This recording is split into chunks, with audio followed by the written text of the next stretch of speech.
Welcome, everybody. Good morning, good afternoon, good evening, depending upon where you're dialing in from. Welcome to the CXO Roundtable discussion. And today's title is Leadership in the Agentic AI Era, the Board and Executive Perspectives. Well, we're going to have some folks that are joining in from back-to-back meetings. And as we set the stage to get started, we have a little bit of a video for you on our housekeeping. And so... Welcome to Harbinger and WorkTech Advisory's exclusive webinar for the C-Suite, the Tech CXO Roundtable.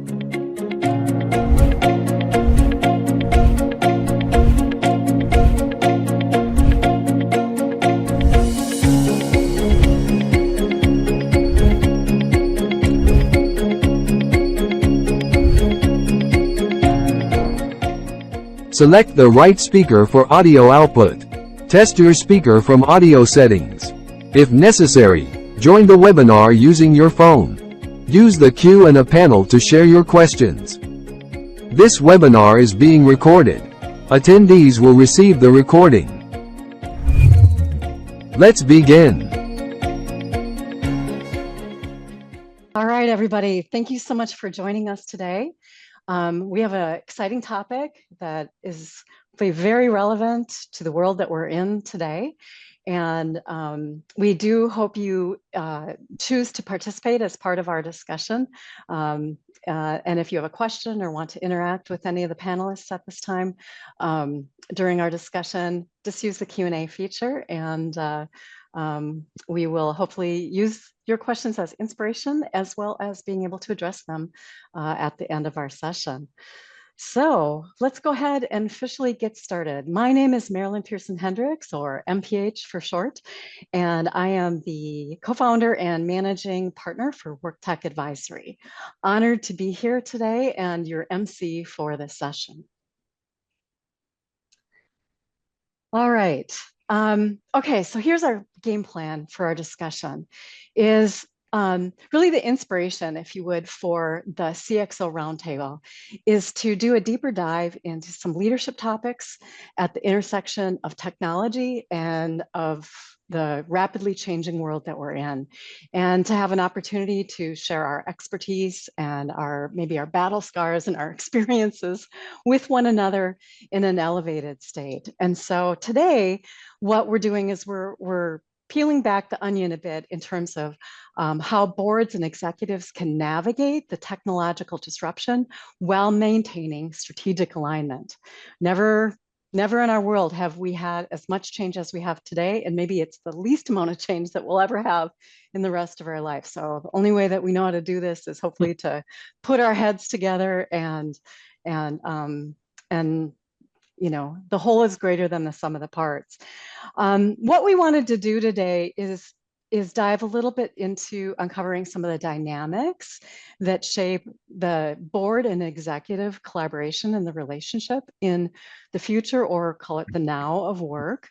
And then just talk a little bit more about the evolving role of boards in shaping organizational strategy, particularly in the AI world, and also gain insights into the mindset of decision makers and executives as we're balancing between innovation and also aligning with a long-term vision.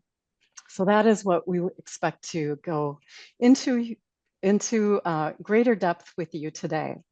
So, but first, what we'd like to do, let me just set the stage a little bit in terms of agentic AI.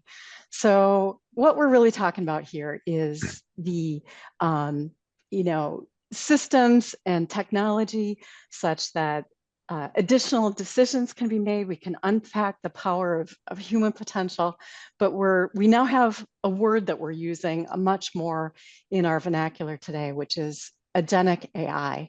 And so what we're looking to do is, you know, how is it that we can have technology act independently, make decisions, and perform tasks without necessarily having us in the driver's seat for those particular things that might be more basic and more routine.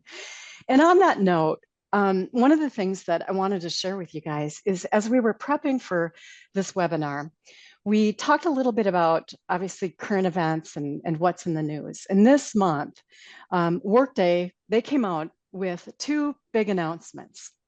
Earlier in the month, what they first did is they announced that they were laying off about 8.5% of their workforce, right? So about 1,700 people. And then on February 11th, they announced that essentially a bit of a pivot or a reinvention of themselves, but A&L no longer was Workday thinking of themselves, if you would, as, you know, we've used ERP or system of record, perhaps in our daily conversations, but they announced themselves as the AI platform for managing people and money. And so, so what we're seeing right now is, I think, this seismic shift, and you've got decisions that are made from a metrics and financial results perspective, as well as innovation, and all of that is affecting people's, you know, the complexion of our workforce. So anyway, that was just a little bit in terms of a share of our preparation for this conversation for today, and wanted to really bring that into our thought process. So as we begin to, you know, get inspired for this panel discussion that we have for you today, we're really looking at the levers of innovation. How are we going to use people and our capability and our capacity to get things done, our technology, and the speed at which we want to accomplish these objectives. And again, doing a deeper dive in terms of the interplay between, you know, the board, and where we're emphasizing governance and compliance and sustainable growth and, you know, perhaps incremental innovation, and the executive team perspective, where we've got the pressure of market demands and operational dynamics, and really the focus on disruptive innovation.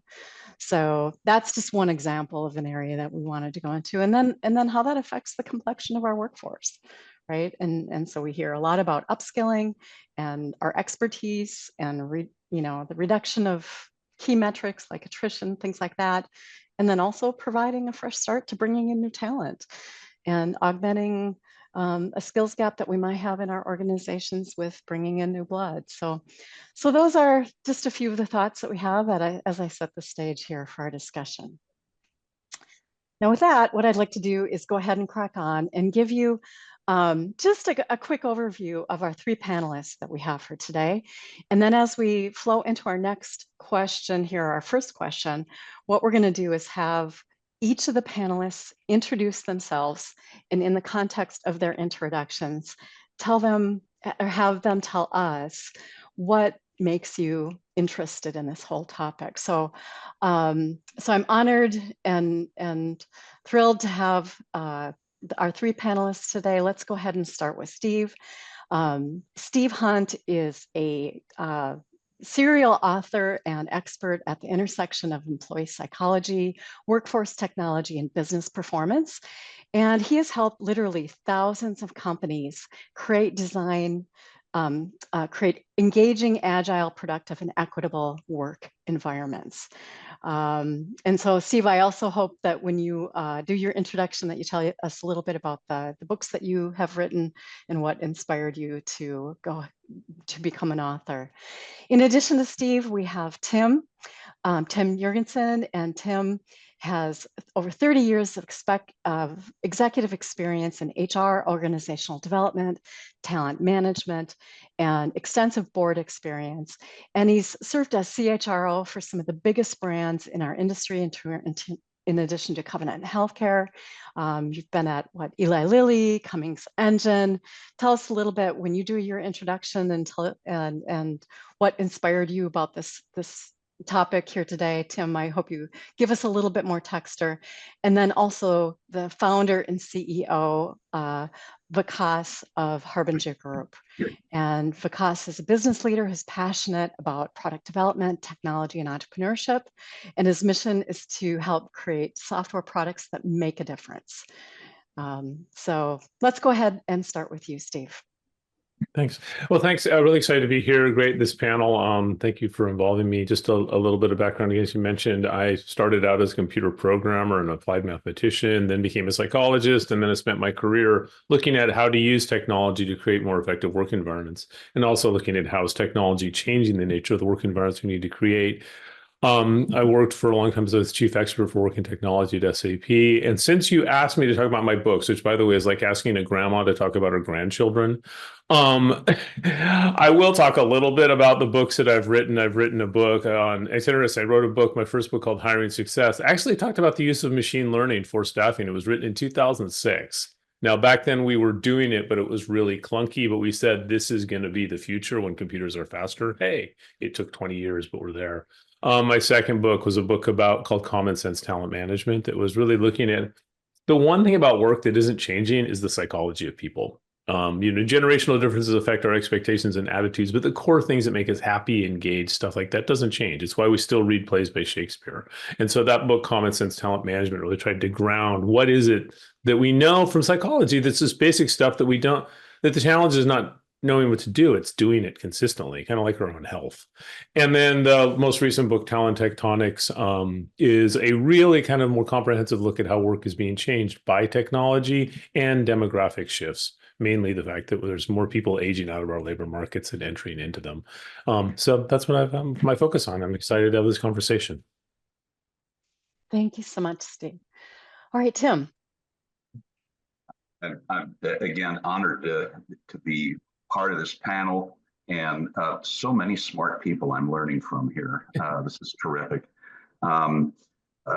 Yeah, I actually started my career not in business, but as a violist with the Chicago Symphony under George Solti about 100 years ago, and wow, I still use in my work today so many of the leadership and teamwork lessons of collaboration and vision and mission. It's incredible how applicable that is today. But I think when you ask me about how critical this topic is today of this webinar, I think about it in terms of what I would call the unprecedented rate that AI is evolving. And let me give you some perspective there. It's only fair to do that. If you go back to radio, and I remember when I grew up, we didn't have a TV. It took 38 years for radio to reach 50 million users. Let's jump to the internet, and it only took 4 years to hit 50 million users.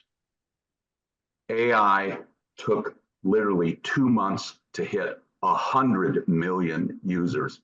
So when we talk about why are we interested in talking about this today, oh my gosh, we better. And the role of boards and executive management collaborating in making decisions carefully, yet expeditiously, it couldn't be more critical. So tremendous interest in this. This is part of our daily lives, whether we want it to be or not. Well said. Thank you so much, Tim. Vikas. Well, right off the bat, thank you, Steve and Tim, for your thoughts. And thank you, Marilyn, for the way you set this up. As you said, there's this tension between the way boards look at technology disruption and the way executives do. And I find this tension both fascinating to study as well as, in fact, useful in practice. In my study of organizational learning, I have found that people grow and develop in a way that's shaped and influenced by their roles. And the CEOs and CXOs and board members are no exception. Their unique roles shape their dispositions and perspectives. And as for myself, I kind of wear both hats. I am the chairman of the board and CEO at Harbinger. So I can sort of see this tension playing right here in my own mind. What's more, we are all product builders at Harbinger. So some of us have been using AI for a while now, in the days of GPT 2.0, before ChatGPT appeared into the public consciousness. So this makes me super excited about the potential of this new technology and how it could transform the way people learn and work. So I'm literally jumping off my seat here. No, thank you, gentlemen. Really appreciate your introductions and your perspective. And really, I think part of the inspiration too for us in bringing this community together and sharing our experiences and where we're at in this journey is to also give back.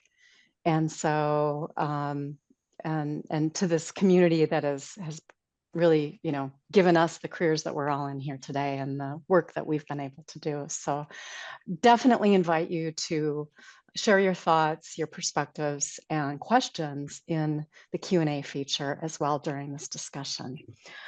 All right, well, let's keep it moving, and let's go a little bit deeper. Steve, let's go ahead and begin with you, but what we'd like you to do is share your experience navigating technology or market shifts. We've been through a lot. And what strategies would you recommend for tackling similar challenges today? I mean, do we have a little bit of Groundhog Day situation? And what's different? We do in a way, and I think I would build on a couple of things that Vikas and Tim said. First of all, with one of the things I always ground my work into is psychology. So one of the things that isn't changing about people is the fundamental psychology. So I don't know what the future of work is going to look like, but it's always going to involve groups of people collaborating, use shared resources to accomplish mutually supportive goals. I mean, that's what an organization is. It's an organization of people. So when you look at that, that's one of the things that we can ground ourselves in. And the other one, and Vikas pointed out, is the technology. Just a little personal background. My father did some of the very first work in artificial intelligence, wrote a book in 1975 on the mathematics of artificial intelligence. And in it said, the math works, the computers aren't fast enough. We'll solve this eventually. And if you look at this, and to Vikas's point, it's been around. If you understand the fundamental capabilities of what this technology does, it's not doing things we didn't know technology could do. What is astounding us is how fast it's happening. And I think, Tim, this is to your point. I would equate to what's happening with generative AI and particularly generative AI because it's more visible, but also machine learning, is imagine if we went from the Nokia phone to the iPhone 16 in 18 months. How that would have just racked our world if we went from, wow, I have a cell phone, to I can look at any place in the world with, Google Maps. I mean, what's happening is the speed of which this thing is coming out. I think that's kind of what's overwhelming. But what I'd say to people is don't freak out. I'm reminded of a little brief from my career. Marilyn would relate to this. I sailed. I worked on sailboats. And I remember what made the really good captains out there was you suddenly have a storm kind of nowhere, but they knew how storms worked and they knew how sailboats worked and they didn't freak out. They said, yes, this is important. We need to move fast. We need to think about it. But they weren't like, oh my God, this is totally unfamiliar. Technology has been changing work, for 300 years. We kind of know how it plays out. And I would say, just really quickly, practical things. One, definitely understand it. Spend some time understanding it because technology enables and constrains our imagination of what's possible. And don't focus on features, focus on underlying functionality. I think that's really important because a lot of artificial intelligence has got nothing like human intelligence. Calling it artificial intelligence is like calling Lifesavers candies artificial fruit. Yeah, there's some surface similarities, but it's not the same as human intelligence. So, but definitely to really understand it, be curious about it, but practical. Just because it's new doesn't mean it's important, but it probably will be eventually. So really, and coming back, and with that point, how much did you focus on it? Start with your business challenges. What is affecting your business? And it will disrupt your market, so be aware of that. But then work backwards. What we need people to do in the future that's different from what they're doing now, and how can this help them? But start with what you want to accomplish, not what technology does.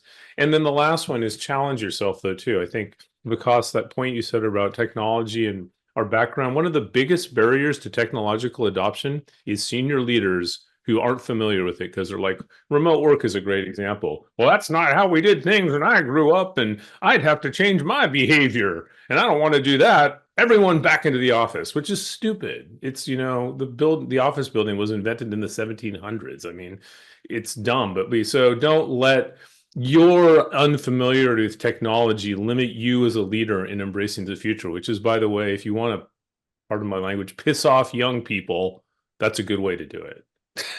So Well said.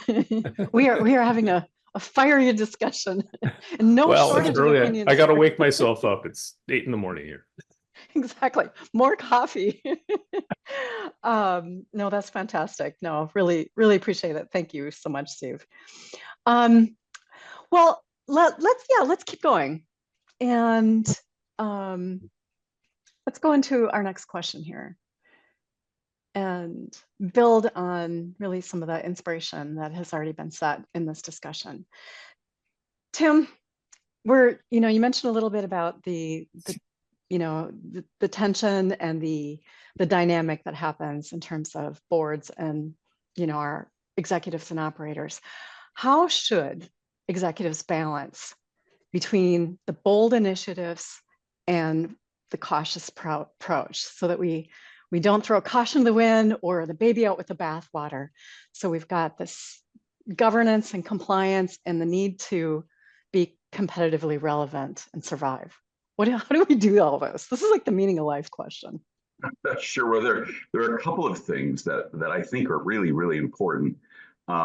It's easy for an organization to get distracted by all the things that are going on right now, and they lose their sense of their true north and something as basic as mission and vision.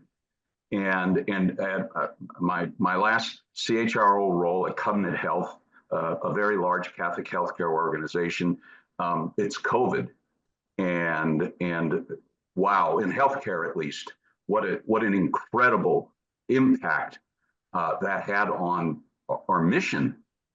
And it was so easy to get distracted. And one of the things that we did, I think, really well was our board and our executive management. And we had a senior vice president of mission. She kept us focused on true north. Why are we there? And that helped us make decisions. And the board collaborated quite well with that type of guidance. But a second thing I think is really important. It's so easy to say, well, we need to be innovative. What does that mean?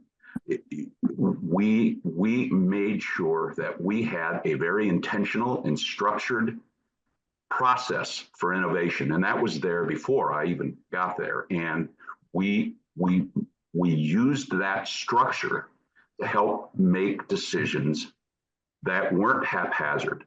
And so there was a process.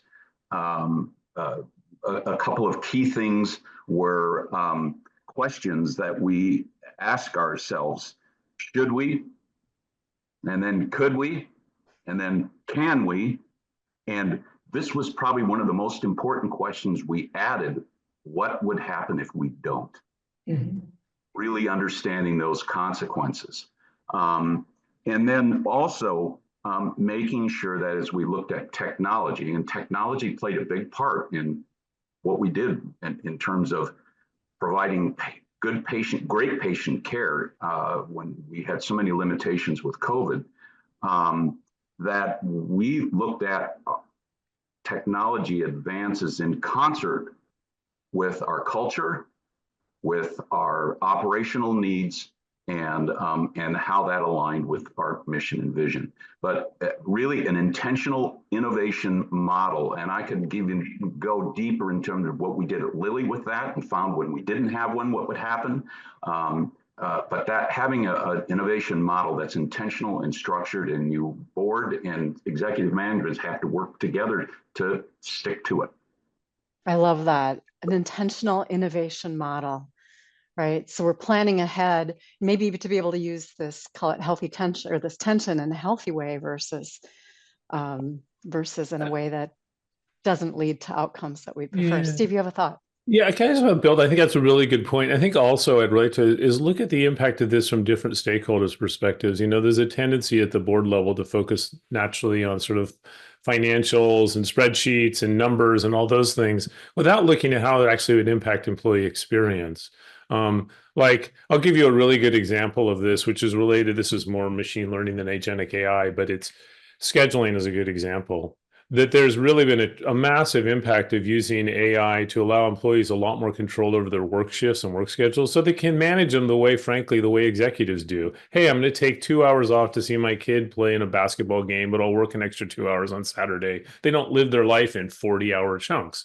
Well, that's what you kind of force traditional scheduling does. If you look at that technology, company would go, well, why do we want to do that? That's not good for us. Well, it's really good for your employees. And what's good for your employees is good for your company, not to mention talent attraction. So I would say really kind of look at that impact from the employee perspective. I'd also look at it the other way around, look at agentic AI and use for self-service.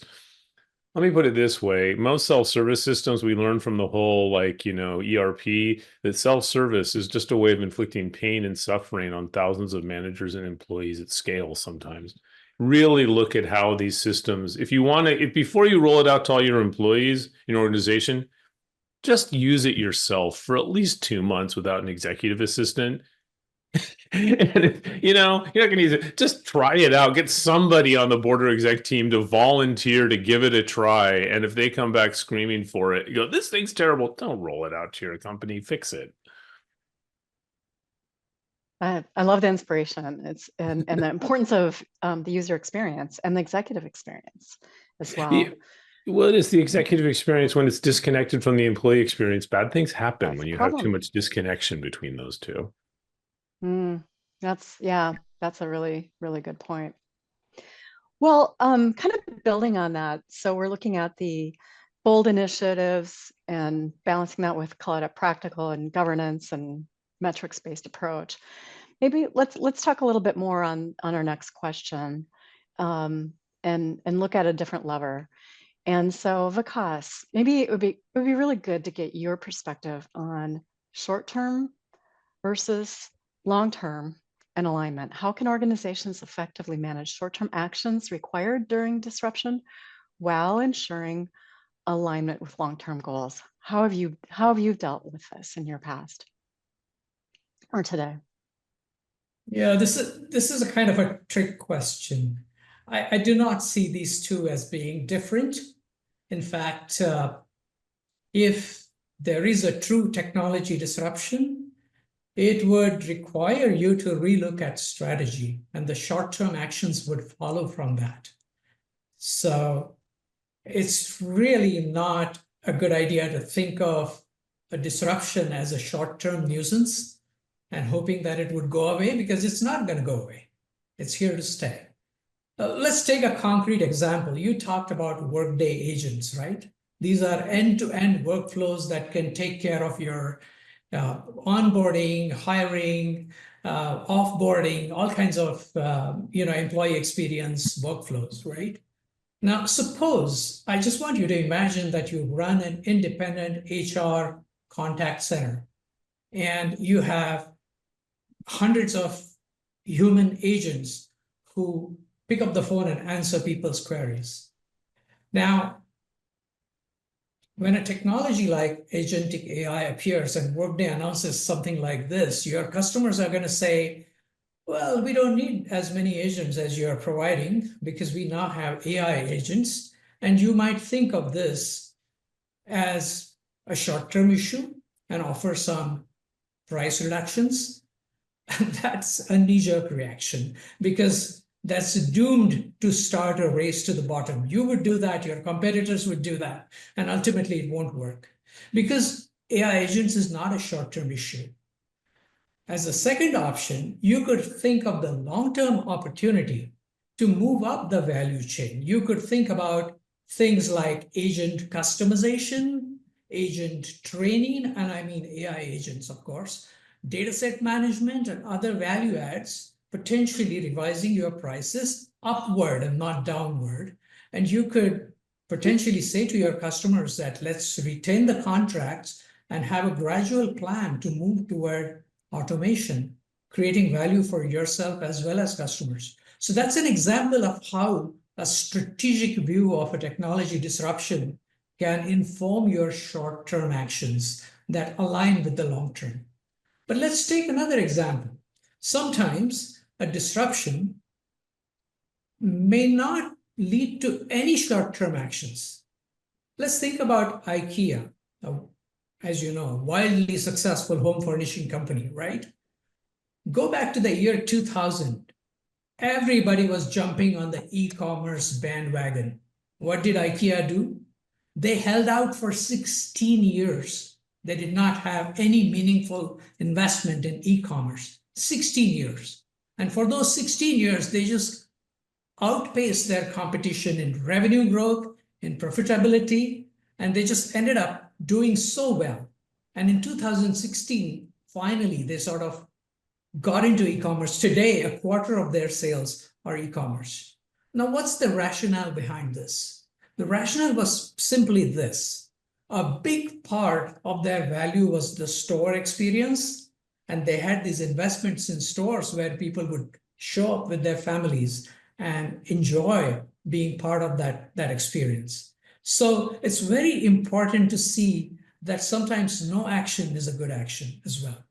So as a board member, I really worry when an executive misses this big picture and just thinks about disruption as a short-term nuisance, because that may lead to some smart actions, but they do not address the long-term opportunities. Boy, and that's just because you can doesn't mean you should, right? Right. And Steve, what was that quote again that you gave us at the very beginning during your introduction about being constrained by our imagination? Our understanding of technology enables or constrains our imagination of how work could be. And I think, because the point that you're making, and Tim, it goes right back to your stick to the North Star, understand what it is that ultimately, not where do we want to be in 4 months, but where do we want to be in 4 years kind of thing. If you're assuming I guess this is predicated on the assumption that you're managing an organization with a longer term perspective, and that's not true all the time. But if you are, then, I think you look at those, because when you talk, I think there's a big differences in industries too. I think that in professional services and tech industries, there's a tendency to over pivot. They are very fast moving fields, but that's where you see the big layoffs and, oh, we're going to get rid of all these people because we have AI, even though we haven't even implemented the AI. And you don't know that, there's a lot of research in psychology that shows that restructurings hurt organizations more than they help them, but they do help you hit short-term financial targets, no doubt about that. But then I think in supply chain manufacturing industries, sometimes it's the other way around. They're really reluctant to do that. And I mean, COVID was interesting there because COVID forced a lot of organizations to really lean into technology, to rethink it. And one of the big things in any shift work job is they're struggling with labor markets. And this is a book, Talent Tectonics, talks a lot about our labor markets are fundamentally changing. And I remember talking to one manufacturing company, and they were literally struggling to fill their shifts. And they started using remote options. They said, we could restructure our work so that people could get 1 day off. That's a big deal. 1 day when I don't have to drive, for an hour to get to my work or whatever. And this was in manufacturing. And they said, we never would have thought about that, but we were forced to make that change. And I think that's the thing when because you started with this, that so many leaders, they just think about work the way it was when they did it, as opposed to really thinking about what work could be. And I think this has an effect, one, on agility, but also it has a big effect on talent attraction. Particularly, I say in general, psychology doesn't change. Expectations of technology do, though. So surface things. And asking a Gen Z to work in a company that hasn't embraced remote and mobile work when they can would be like asking a baby boomer to work in a company that hasn't embraced indoor plumbing. It's like, well, it's better than it used to be. So I think that's where, depending on the industry, I think there's very big differences on whether or not the issue is you're not going to do enough fast enough, or you're going to over pivot.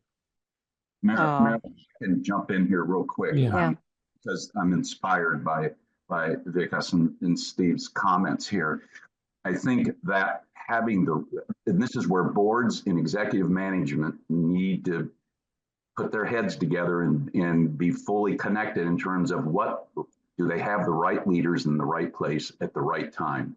I think both Steve and Vikas talked about that, maybe subtly, but making sure, and I've been in those situations where if you have the wrong leader in the wrong place, it can cause a wrong turn, so to speak.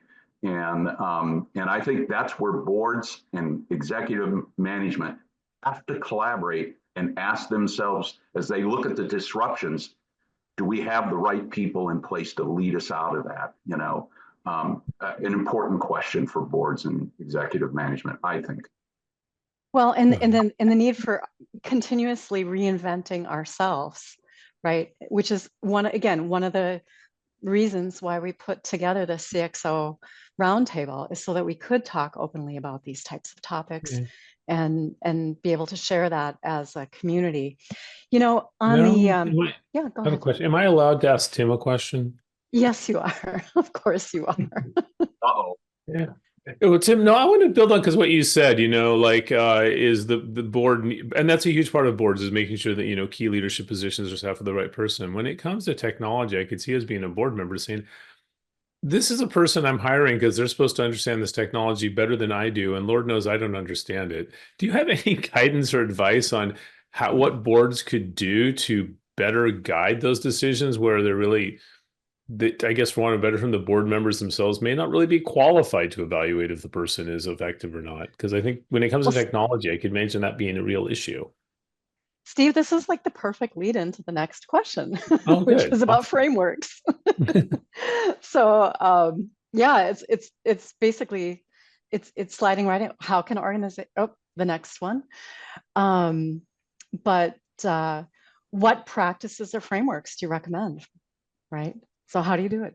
So Right. Well, first of all, I think that, Steve, to be specific about your question, right now it's incumbent upon boards, specifically boards, but with the help of executive management, maybe, is to get up to speed on AI, what it is, what it isn't, what it can do, and when I think just a good practice in bringing on the right person in those senior leadership roles, like a chief technical officer or a CIO, having a clearly written competency-based position profile to use to make decisions versus a task list that perhaps the old-fashioned job descriptions, you know, that says, oh, the CIO, the CTO does this and this and this and this. Now, we need to understand competencies related to AI and impact. So, you need to teach the board how to do that, and executive managers as well. They need to take ownership of that, because decisions made by those officers, like I said, can create wrong turns that are hard to get back on track. But I think that's one thing that boards need to do. so are we like revising our scorecards? Is this whole evolution happen? Are the scorecards keeping up? You said it. You took the words right out of my mouth, Marilyn. At Covenant Health, one of the things that we did so well was our balanced scorecard. And I've worked in organizations where we'd spend a lot of time putting our goals, objectives in a balanced scorecard, and then a year later, we look at it again to redo it. And that's the last time we look at it. At Covenant Health, that was our true north. We worked together, and I worked with my team in terms of the employee experience. By the way, my role, I was a chief employee experience officer. That was so critical for us to bring that aspect into even how do you measure engagement? What does that look like? And the board was very open to metrics that mattered. And I'm going to steal that term from Peter Duer, who wrote a book called Measure What Matters. But having a scorecard, balanced scorecard, with metrics that are aligned to achieving your mission and vision, and short term, what happens between now and then, and looking at it at every meeting. It was a critical part of every meeting. And we had it also formed the agenda for, well, we have 21 facilities at Covenant Health, and we had operational reviews with the C-suite every month. And the balanced scorecard was the framework for that agenda for those meetings. So we did practice what we preach, so to speak. But we did that. Executive management and the board, we worked together to put that tool together and used it well. No, and this could be a time where we revisit these questions. Are the metrics useful? Are they holding us back? Are we making the right decisions for our organizations as a result of that? Have we outgrown it? Are we shedding our skins here? And so I do see some evolution happening that on, if we're looking at human capability and capacity as merely costs, I think we're missing the boat on that. Right. So we're not car parts, right, or pencils, and having an amazingly infinite amount of capability that might be beyond what you do in a call center. And so I think those are things that we need to look at a little deeper. That's I think, a really good point. And Vikas, as you're a person who has built agentic AI, I'm curious if this question kind of view on that. Bill and Marilyn, is one of the concerns I have with agentic AI is that the focus is always on cost reduction and efficiency, which tends to be workforce management in general. And what you're going to lose when you use something like agentic AI, and believe me, I'm a big fan of this stuff. My whole career is about using technology effectively, but it's also using it really intelligently, is you're going to lose certain things that may be really valuable, and you won't necessarily know what those are if you're not measuring them. So, I'm going to use a really simple, I'm going to give you an example of a simple agentic AI that I have never used. And in some way, the mathematical principles of this are the same as modern agentic AI. It's analytical feedback loops.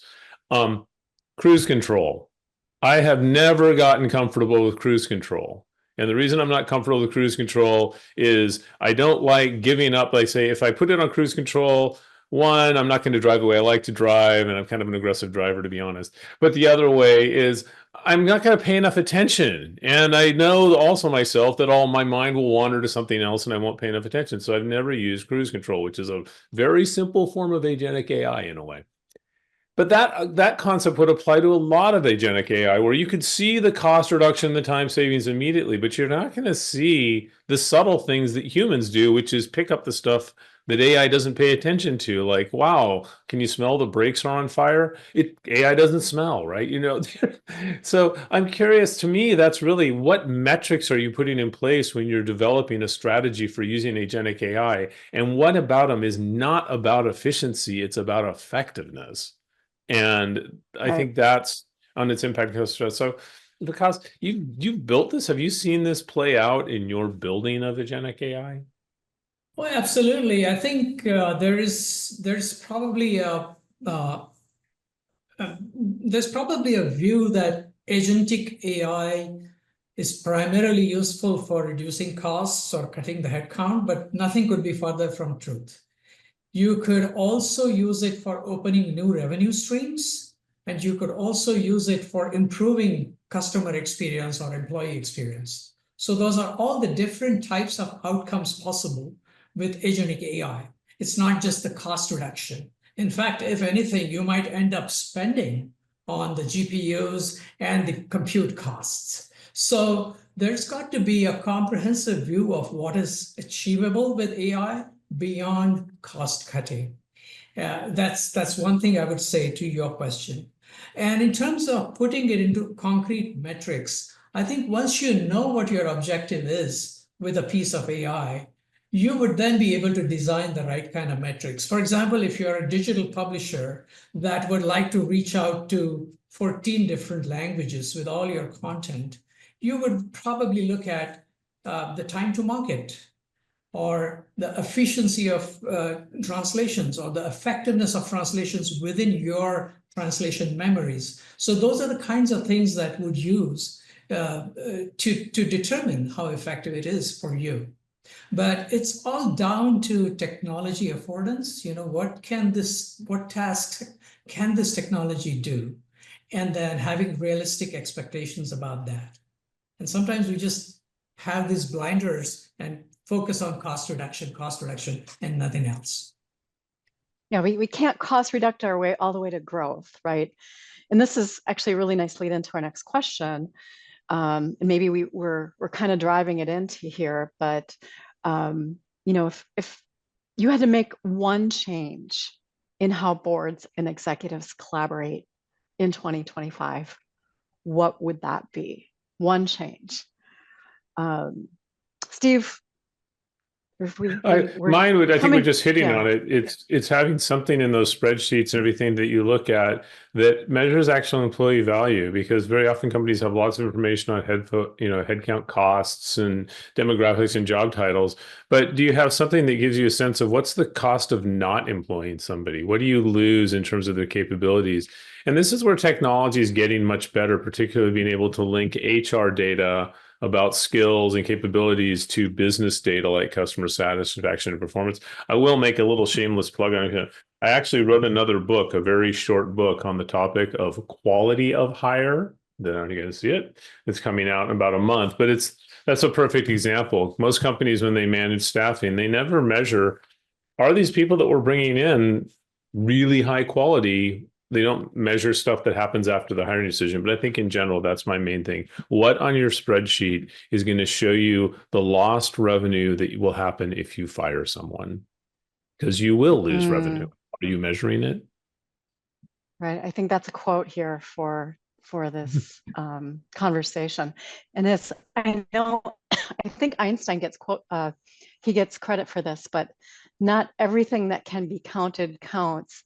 And not everything that counts can be counted, if I'm getting it right. Yeah. So I don't know if he said the quote, but it's really, thinking a little bit about that. Mm-hmm. I'm not sure if there's any inspiration here, Tim and Vikas, before we go on to our last question. I've got an example of what Steve just talked about. So at Covenant Health, our nurse turnover was in a number of our facilities was over 100%, but an average over 21 facilities is around 38%. And we knew how much it cost when a nurse moved on. It was around a hard CFO-proof cost. It's around $28,500 to recruit out of our dollars that it costs to recruit a new nurse. And we had about 800 openings. But we put a strategy in place that reduced, we went from 38% to 8% turnover in about 8 months. Now there was a cost, of course. There's about $3.1 million in recruitment costs, and we actually saved $24 million in a cut in our agency nurse spend. Okay, all great. But you know what else happened? Our patient satisfaction scores dramatically increased. Mm-hmm. And that was our mission. Our people matter. Our people made a difference in our performance as an organization. And also, we reduced our workers' comp claims by about 35%. And again, what you're talking about in the quote you just said, Marilyn, it's more than just dollars and cents. You spell sense S-E-N-S-E, and now you're talking something totally different. And in my quarterly reports back to the board, looking at this data, their eyes were opened in terms of the importance of the employee experience.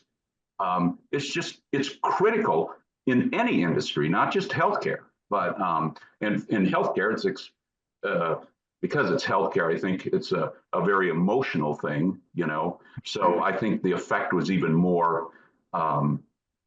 There was a bigger emphasis on that piece of it and appreciation for that. But you're right, Steve, right on the money. It's not just about dollars. It's about performance. Well, as we think about our last question here, thank you. Maybe, and again, in the spirit of the CXO Roundtable, Vikas, what skills do you think board members will need to acquire to stay relevant in guiding digital-first organizations? Well, when you serve on the board of a tech company or a digital-first company, one of the things you have to tell yourself is a changing landscape is a fact of life. Change is going to be rapid and constant. And so it's going to demand certain skills. The first and foremost is strategic thinking, which I think of as the ability to constantly look for sustainable competitive advantage. And the board member does not have to do that, but the board member has to have the ability to recognize someone who has that mindset and to appreciate it. Just to give you an example, when Facebook went public, this was about more than a decade ago, they had won all the battles they were participating in. They had the Microsoft deal, they had their own ad platform, they had pretty much put Google Plus to rest, and they were, their revenues were soaring, their profits were up. It was a perfect place to be in. There was only one problem. They had an existential threat, and the threat was the mobile phone. There wasn't enough space to place an ad there. It was such a small property. Now, how do you go about that? And then someone suggested, why don't we have the entire screen as an ad? The whole screen is an ad property. And the ads don't have to be boring. They can be exciting and interesting to people. And so you don't, sort of compromise the newsfeed. You simply substitute it with ads. Now, at the time, it was a radical idea. Today, it looks like the only possible idea, right? But then it gave Facebook the competitive advantage it so needed. And obviously, having someone like Zuckerberg at the helm helped in, the board sort of accepting that idea.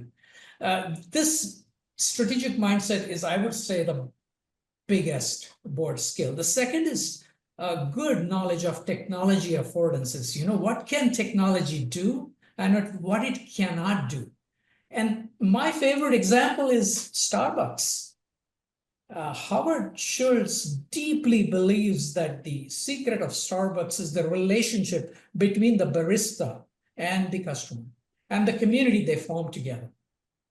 Enter the Starbucks mobile app. You can order your coffee at home and you can go and pick it up.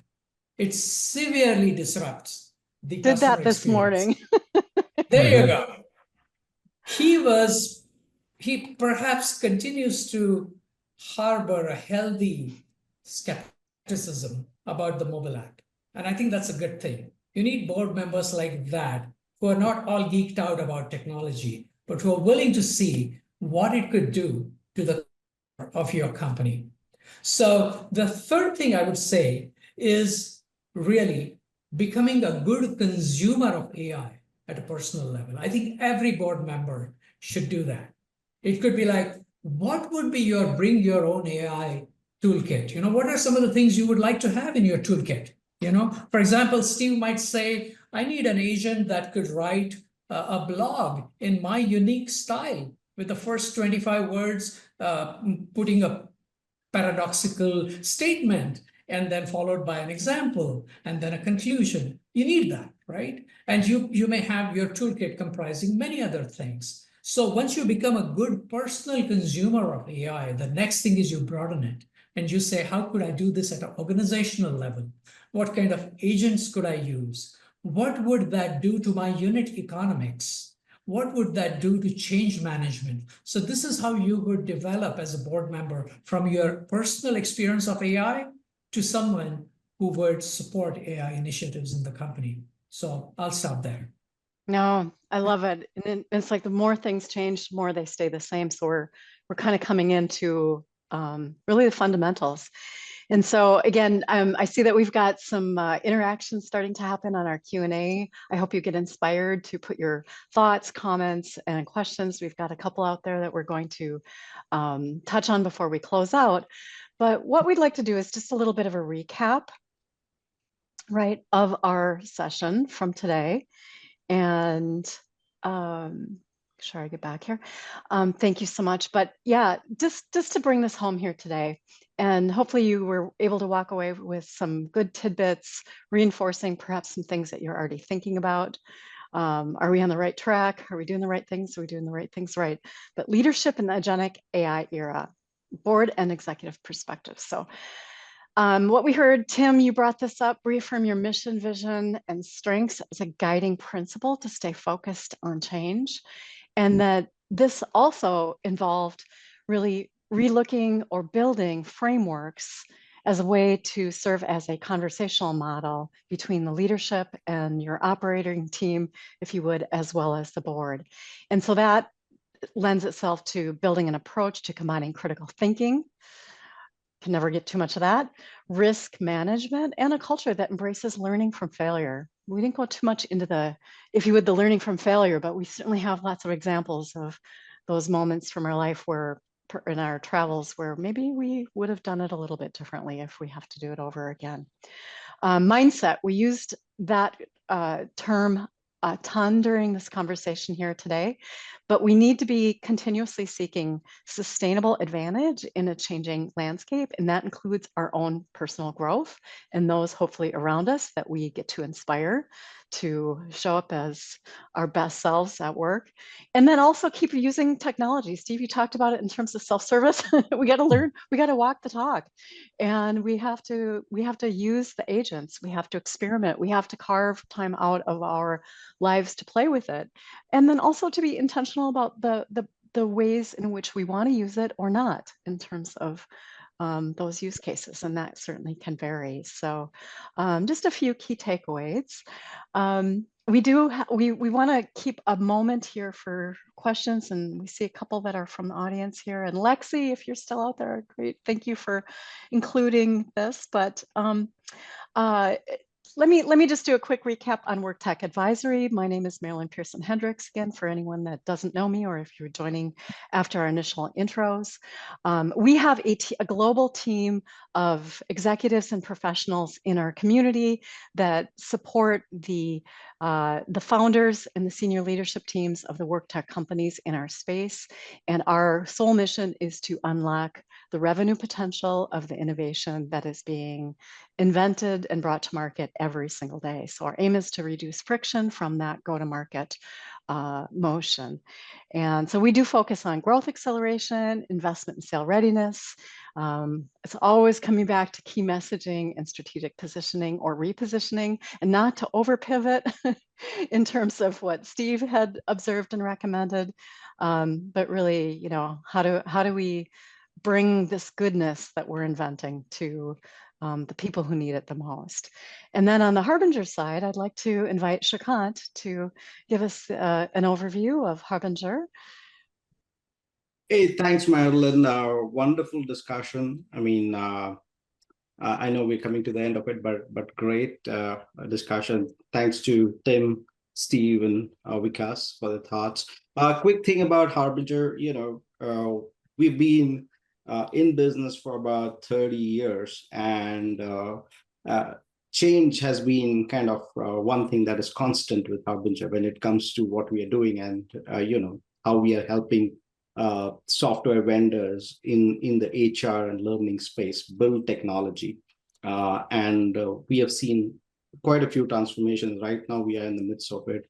We are helping a lot of companies, you know, with their strategy in terms of how they adopt this technology and use it to their competitive advantage. So, so we are, you know, in the domain of helping organizations in the people business transform the way people work and learn. That's our mission. And through technology, through our content services, and through our continuous, you know, tech leadership, that's what we aspire to do. And thanks once again, Madeline and panelists. Over to you again to close this. Yeah, no, and thank you. In closing, what we'd like to do, Lexi, thank you so much for your comment here. I'll just read it for the group. As change management is the critical success factor, absolutely, in any technology introduction, given how fast AI is impacting organizations, I'm particularly interested in how change management can be applied faster and more in a more agile fashion. So existing programs often take away much time, or take way too much time. So looking forward to Tim's comments. So change management, we touched upon it. Any words of advice or reflection, Tim? Sure, absolutely. One of the things that we found that didn't work was the employee survey. You do those every year, and what changes do they actually make? We did at Covenant Health, one of the key things that we did is that, and this did involve technology to an extent, but we made sure that every employee had a stay plan, which meant their leaders, we had to teach their leaders how to sit down and listen to them and have what we call the stay interview. Now, so I could talk forever about how that process with the individual stay plan that then the leader and the team member used to build trust between themselves had a huge impact on our retention. But we used the data from the stay interviews, the collective data from the stay, and we needed technology to help us do this in terms of analytics to make some pretty big decisions about what Steve was talking about, using predictive analytics in nurse scheduling. 95% of the nurses in their stay interviews said, I need autonomy in my scheduling process for work-life balance. And we used Assist, and it was a 7-figure investment in a large system, but the ROI in terms of retention and those dramatic shifts, positive shifts in customer in patient satisfaction scores meant our CMS reimbursements were increased by several $1 million as well. But technology helped us replace that yearly annual ineffective